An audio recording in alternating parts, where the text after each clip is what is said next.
State bank of India का current account opening form non individual कैसे भरें। जैसे कि जो स्कूल्स हैं या फिर जो शासकीय संस्थाएं हैं, इनमें करंट अकाउंट ओपन करना होता है। और इस संबंध में यदि हम देखें तो राज्य शिक्षा केंद्र के द्वारा भी आदेश जारी किया गया, जिसमें बताया गया कि एसएनए स्पर्श प्रणाली के अंतर्गत जो हॉस्टल हैं या फिर स्कूल्स हैं, जन शिक्षा केंद्र, बीआरसी कार्यालय, डाइट, इनमें करंट अकाउंट ओपन करना है।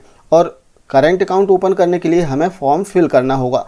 आज हम देखेंगे कि इस फॉर्म को कैसे भरना है एक नमूने के रूप में। सबसे पहले हम समझ लेते हैं कि इसमें कौन कौन से दस्तावेजों की आवश्यकता होगी। सबसे पहला दस्तावेज जो फॉर्म आप देख रहे हैं, इसकी आवश्यकता होगी, जो कि आपको किसी भी एसबीआई की ब्रांच में मिल जाएगा। साथ ही इसे आप ऑनलाइन डाउनलोड कर सकते हैं और डिस्क्रिप्शन बॉक्स में भी इसकी डाउनलोड की लिंक दी गई है। अब जो दूसरा दस्तावेज इसमें लगेगा, आदेश जो कि हमारे वरिष्ठ कार्यालय के द्वारा जारी किया जाएगा शाखा प्रबंधक के नाम से। अब इसमें जो कक्षा 1 से 8 तक यदि स्कूल हैं तो इनका जो आदेश है बीआरसी महोदय के द्वारा जारी किया जाएगा। वहीं 9 से 12 तक की कक्षाओं के लिए जो आदेश है वो बीओ सर के द्वारा जारी किया जाएगा। अब इसमें जो अगला दस्तावेज, चूँकि ज्वाइंट अकाउंट ओपन हो रहा है, इसलिए इसमें अध्यक्ष और सचिव दोनों के आधार और पैन कार्ड की छाया प्रति और इनके पासपोर्ट साइज का फोटोग्राफ, इतने दस्तावेज हमें खाता ओपन करने के लिए लगेगा। आइए देखते हैं कि जो फॉर्म है इसे कैसे हम फिल कर सकते हैं और किस प्रकार से इसमें हमें जानकारियों को दर्ज करना है। तो इसके लिए एक नमूना के लिए जो फॉर्म है हम देखते हैं। सबसे पहले यहाँ पर एप्लीकेशन टाइप, चूँकि नया आवेदन हम कर रहे हैं तो पहले बॉक्स पर आपको टिक करना है। इसके बाद में किस नाम से आपको अकाउंट ओपन करना है वो नाम यहाँ पर लिख देना है। जैसे आदेश जारी हुए हैं राज्य शिक्षा केंद्र के द्वारा कि आपको इस नाम से, अर्थात सबसे पहले डाइस कोड, संस्था का नाम और फिर स्थान का नाम, इस प्रकार से अपना जो करंट अकाउंट है इसे ओपन करना है। तो हमने नाम लिखा। इसके बाद में इसमें अन्य और भी जानकारियां जो दर्ज करना होता है, इसमें बताना होता है कि आपने कौन से प्रूफ आइडेंटिटी के लिए इसमें अटैच किया है। तो इसमें हमने चूँकि आदेश अटैच किया है तो यहाँ पर अदर और गवर्नमेंट हम लिख सकते हैं, वो आदेश हमने इसमें लगाया है। अब यहाँ पर आपको बताना होगा कि कितने मेंबर है, तो 2 आपको इसमें लिख देना है। इसके बाद में यहाँ पर ऑफिस रजिस्टर्ड एड्रेस डिटेल, यहाँ पर आपके जो एड्रेस की डिटेल है वो लिखना है। यहाँ चूँकि अदर में आपने टिक कर दिया है, गवर्नमेंट लेटर आपने लगाया है तो गवर्नमेंट यहाँ पर लेटर कर देना है। इसके बाद में आपको एड्रेस लिखना है। एड्रेस में लाइन 1, लाइन 2, यहाँ पर एक एक बॉक्स में आपको एक एक लेटर लिखना है, कैपिटल लेटर। ब्लैक इंक से लिखें तो बहुत अच्छा है, और यदि स्पेस है तो एक बॉक्स आप छोड़ दें। तो इस प्रकार से इसमें आपको एड्रेस लिख देना है। साथ ही कंट्री कोड आपको IN लिखना है और कंट्री इंडिया लिख देना है। जो भी आपका पिन कोड हो वो यहाँ पर आपको लिख देना है, विलेज लिख देना है। अब नीचे फिर से आपको एड्रेस लिखना है। अब यहाँ पर ध्यान देने वाली बात कि यदि सेम एड्रेस है तो आप चेक बॉक्स पर टिक कर सकते हैं, चाहे तो आप एड्रेस भी फिर से लिख दें। आगे फिर से 4.3 में एड्रेस लिखना होता है, तो यहाँ पर भी एड्रेस लिखना है। अधिक कुछ नहीं करना है, इसमें कंट्री कोड लिखना है, स्टेट का जो नाम है वो लिख देना है, कोड लिख देना है। इस प्रकार से जानकारी हमने दर्ज कर दिया। अब यहाँ पर आपको मोबाइल नंबर, अपना जो कॉन्टैक्ट नंबर है वो लिख देना है। इसके बाद में 6वां बिंदु, नेचर ऑफ बिजनेस, यहाँ पर सर्विस प्रोवाइडर आपको लिखना होगा और अदर पर टिक कर दें। साथ ही यहाँ पर आप देखेंगे कि कुछ कोड दिए गए हैं, तो यहाँ पर बिजनेस इन सर्विस सेक्टर, चूँकि गवर्नमेंट सेक्टर के लिए हम कर रहे हैं तो यहाँ पर आपको यहाँ पर टिक करना है। इसके बाद में जो पहला चेक बॉक्स है जो डिक्लेरेशन का, इस पर टिक करें और यहाँ नीचे आपको अपनी संस्था की जो पद मुद्रा है वो लगाना है और सिग्नेचर कर देना है। सिग्नेचर में जो हस्ताक्षर होंगे अध्यक्ष और सचिव दोनों के हस्ताक्षर इसमें करना है। केवल एक नमूने के लिए हम इसमें बता रहे हैं। इसके बाद में मोड ऑफ द ऑपरेशन, चूँकि ज्वाइंट है इसलिए ज्वाइंटली जो ऑप्शन है इसे हम सेलेक्ट कर देंगे।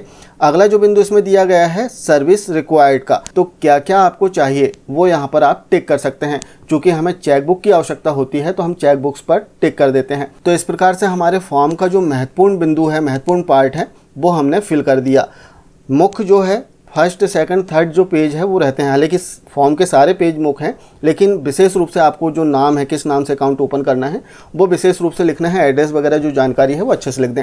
इसके बाद में अगला जो पेज आएगा इसमें आपको केवल सिग्नेचर करना है पद मुद्रा लगाकर, बाकी कोई भी डिटेल आपको इसमें फिल नहीं करना है।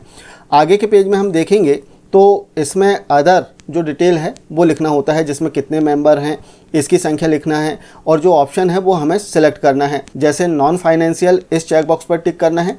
साथ ही एक्टिव NFE जो पहला चेक बॉक्स है इस पर टिक कर दें। अब डायरेक्ट रिस्पॉन्डिंग नो करना है हमें।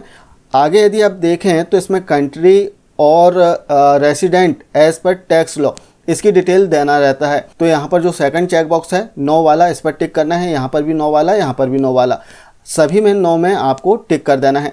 इसके अतिरिक्त आप देखेंगे तो यहाँ पर गवर्नमेंट वाला जो चेक बॉक्स है इस पर टिक करना है, बाकी सभी में आपको 9 कर देना है। आगे के पेज में यदि आप देखें तो यहाँ पर अब आपको जो अध्यक्ष और सचिव है उनके फ़ोटोग्राफ्स इसमें चस्पा करना है और उनके हस्ताक्षर और उनके नाम, डेजिग्नेशन, वो सारी डिटेल आपको इसमें लिख देना है। केवल एक डेमो के लिए हम इसमें बता रहे हैं।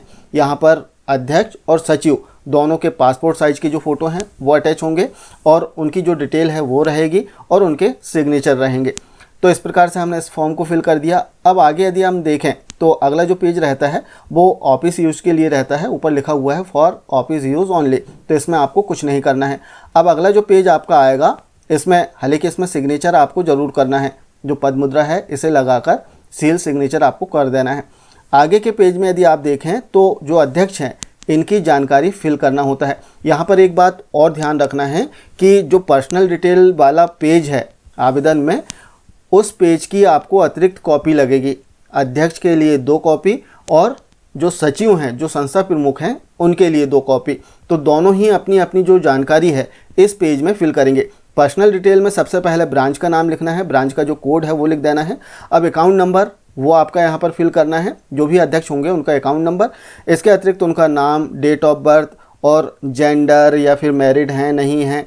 नीचे आप एड्रेस में किसकी जानकारी दे रहे हैं, फादर की, मदर की, स्पाउस की, वो आपको यहाँ पर लिख देना है। यहाँ पर फादर मदर की दे रहे हैं तो ठीक है। स्पाउस में यदि कोई महिला कर्मचारी है या फिर महिला अध्यक्ष है तो वे अपने स्पाउस वाले चेक बॉक्स पर टिक करके उनकी जानकारी दे सकते हैं। आगे आपको करना क्या है कि नेम ऑफ गार्जियन, यदि आपने फादर किया है तो फादर का नाम फिल करें, मदर किया है तो मदर का नाम, स्पाउस किया है तो अपने पति का नाम इसमें दे सकते हैं। रिलेशनशिप आपको बताना है, फादर है, मदर है, हस्बैंड है, जो भी है आपको बता देना है। इसके बाद में राष्ट्रीयता आपको बताना है इंडियन, कंट्री का नाम लिखना है और सिटीजनशिप आपको यहाँ पर बता देना है इंडियन।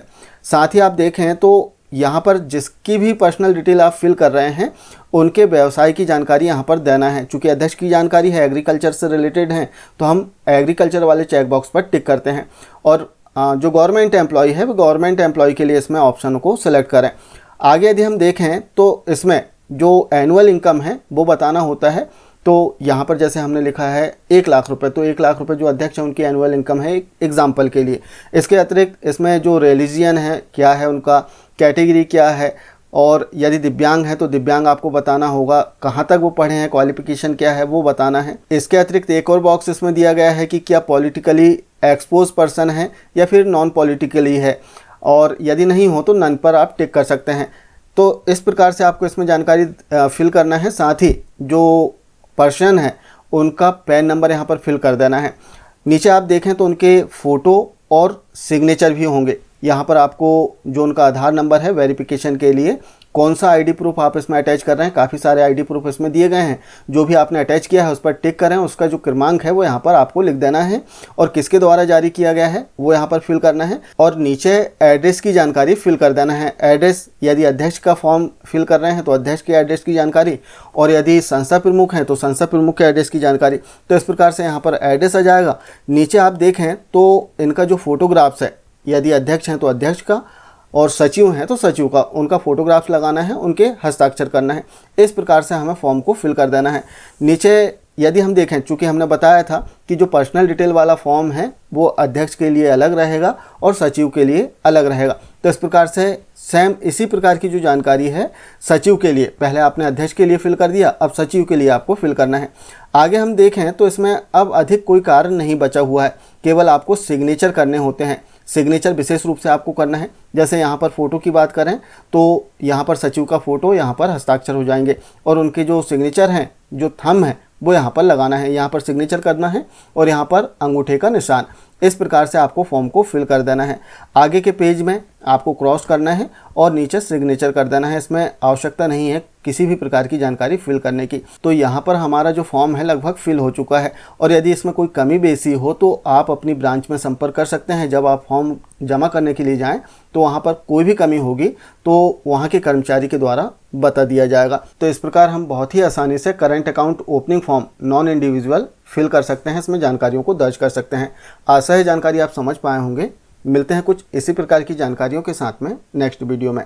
तब तक के लिए जय हिंद।